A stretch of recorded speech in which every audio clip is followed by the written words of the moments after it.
We are excited to introduce a groundbreaking innovation in the field of power semiconductors, Hafnia Gate Dielectrics for energy conversion.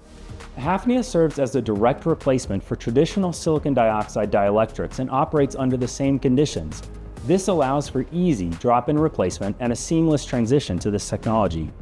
Gate dielectrics are thin insulating layers between the gate and channel of a semiconductor device, facilitating voltage control and optimizing performance. With the rapid expansion of AI in data centers and global electrification, the electrical grid faces immense pressure.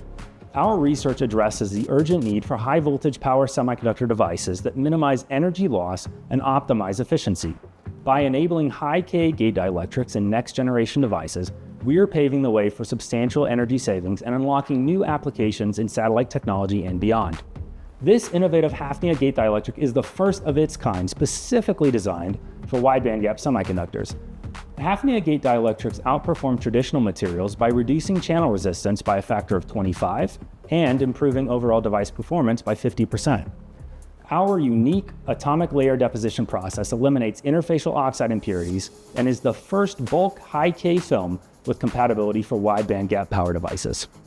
These semiconductor switches are crucial for electronic converters and essential for efficient energy management. This is the world's first commercially available Hafnia Gate Dielectric for wide bandgap semiconductors, and it is ready for immediate manufacturing.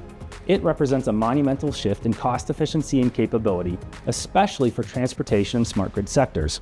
With over $2 trillion of electricity processed annually in the US, even a 1% reduction in losses could save up to $1 billion each year.